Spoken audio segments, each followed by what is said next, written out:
First up, though, if you're a woman who was born in the mid to late 1950s, you'll have been told over the last few years that you'll have to wait longer to get your state pension. In fact, for some women, it's just jumped from 60 to 66. It's because of changes introduced by the government to try and bring the age in line for men and women. But the campaign group, Women Against State Pension Inequality, says it's unfair, and it's holding a day of action today across the country. That includes one in Yeovil. Trudy Baddams, who's organising it, has been speaking to BBC Somerset's James Craig. We're going to be gathering at the bandstand at around about 1 o'clock.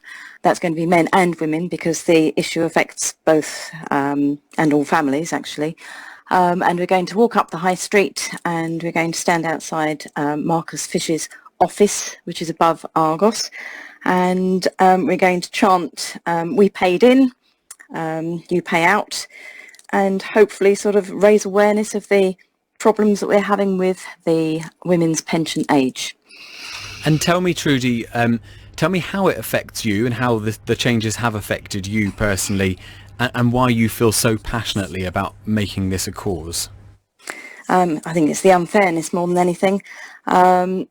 We started our working life in the knowledge that we would retire at 60.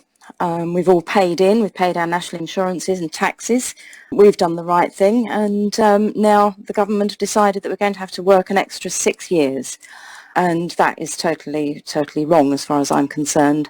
And men, they're expected to work an extra year. So, you know, all this equalising and fairness to men is actually turning the table on us women. I think a lot of people who are unhappy about this, it's not even so much the equalisation between men and women, it's more the speed or the increased speed of the changes for the women's state pension age. It was in 2011, wasn't it, when the government announced that would be happening faster than had previously been planned. So is that what you're most concerned about? Because for someone like you, that would have been quite a quick change. You would have been expecting one thing, and then all of a sudden your situation, I guess, was very different.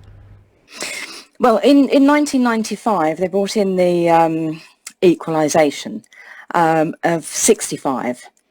And that was going to be a nice slow process. Nobody really complained about that when they found out.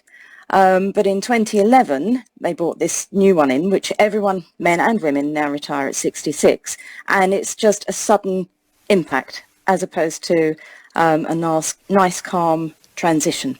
It's Trudy Baddams there from Yeovil speaking to BBC Somerset's James Craig. She's organising a march in the town today against the increase to the women's state pension age. We've had a statement from the Department of Work and Pensions, and it says that the equalisation of the state pension age was announced over 20 years ago and writes, a long-standing inequality. Women retiring today can still expect to receive a higher state pension over their lifetime than any women before them, and 10% more state pension than men of their age because they will, on average, live longer.